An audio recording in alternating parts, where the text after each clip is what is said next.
I have just finished reading an interesting and inspiring book called The Children of Williston Lane, the story of a young girl named Lisa Jura. Growing up in Vienna in the 1930s, Lisa was a child prodigy, extraordinarily talented on the piano. But these were difficult times. Hitler had annexed Austria, and Lisa happened to come from a Jewish family.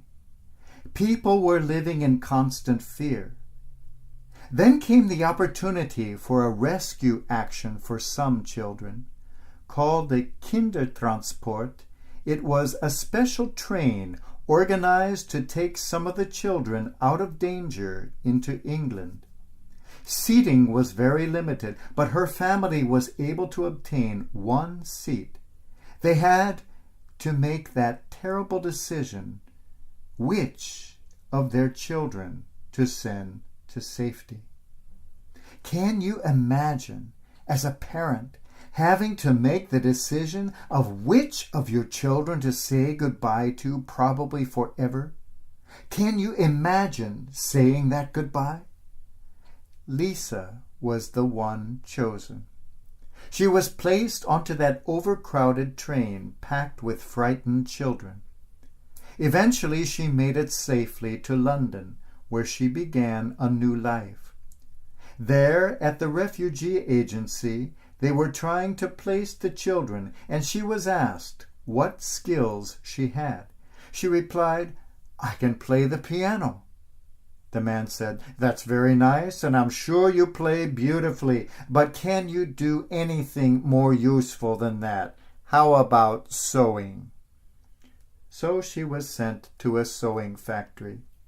But all the time she remembered the parting words of her mother. "Hold on to your music. It will be your strength and your best friend." And indeed, during those terrifying and trying times in London, when she was missing her homeland and her family terribly, the music in her mind was her strength and her best friend. She was taken in by a family who already had a house filled with refugee children. There, in one of the rooms, she found an old piano. When she thought no one was listening, Lisa sat down and played. One by one the children came in and listened with wonder. The matron of the house came in and was astonished at the talent of this young girl. For Lisa, this music called to mind the smile of her mother, the gentle touch of her father. All the while she was remembering those parting words of her mother, "Hold on to your music."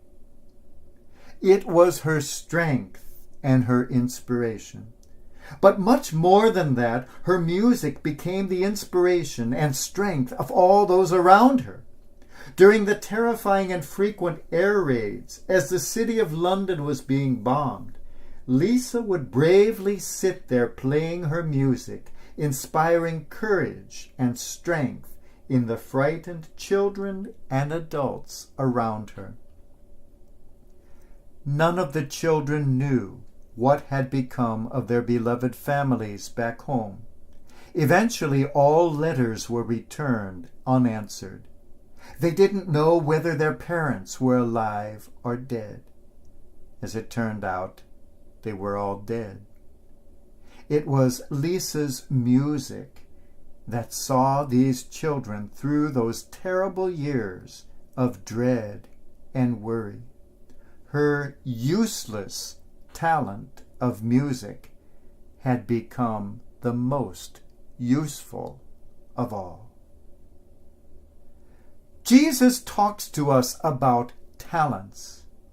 Talents that each of us has received, not to be buried, but to be used not only for ourselves, but for the edification of the world around us. Each of us is given special and unique talents. As the author Leo Buscaglia put it, our talents are the gift that God gives to us. What we make of our talents is our gift back to God. We are proud of all the talent around us. There is even a show called America's Got Talent, showcasing some of it. In Southern California, we see a huge concentration of talent, with all sorts of people flocking here because of one thing: Hollywood. How many aspiring actors arrive here filled with talent, filled with dreams, filled with hopes, only to find that there is a lot more talent out there than there are jobs. Every day, thousands of new aspirants arrive here to be discovered, and it is very easy to become discouraged. Now, there seem to be three major reasons for discouragement. I'd like to share with you what some of our most well-known stars say about each of these three. The first source of discouragement is when people tell you you don't have any talent, and you begin to believe it. The inimitable Marilyn Monroe remarked, "Someone said to me, if 50% of the experts in Hollywood think you have no talent and should give up, what would you do?" Well, my answer was then and still is, if 100% told me, all 100% would be wrong. Don't ever believe it when someone tells you you have no talent. You do. It's just that maybe they haven't seen it. Maybe they don't have the talent to recognize your talent. The second source of discouragement for all of us talented people out there is that we are not compensated for it. We don't find the right job for our talent. To this, Marlon Brando countered, "Never confuse the size of your paycheck with the size of your talent." He knew. He had seen it from both sides. What matters is not whether we always find work and adequate compensation for our talents. What matters is that these talents are transforming us and transforming the world and the people around us. The third source of discouragement for all you talented people comes when you begin to see that you are different from everyone else. You don't fit in. You're a misfit. I think it is safe to say that everyone here has felt this way at one time or another. Either in childhood or adulthood, every one of us has felt awkward or even persecuted for being different in some way. You Harry Potter fans will know the successful young actor Daniel Radcliffe.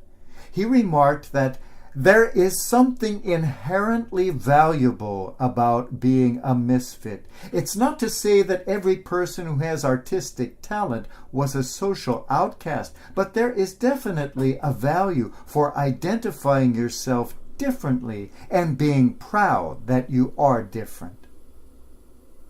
Be proud of your differences. When I was a child in school, it was a wise old nun who taught me the most valuable lesson any child can learn, that it is okay to be different from everyone else, to think for yourself rather than desperately trying to conform. It's a gift to be different, a talent to be cherished, and to realize that we are a unique gift of God to the world. Each of us is blessed with talents. We don't have to live in Hollywood, be on the stage or on the screen, play an instrument or write a book or paint a picture. The talent for each of us is different, sometimes very visible and sometimes very hidden, but no less real for all that. Perhaps our talent is in raising children. Perhaps our talent is in creating a beautiful garden or a delicious meal. Perhaps it is in leading, and perhaps in following. Perhaps it is in listening patiently. Perhaps in merely smiling and brightening someone's day, someone who really needed our smile at that moment. Perhaps our talent and our call is to be wonderfully different from everyone around us, as a constant reminder to the world of the rich variety of God's grace.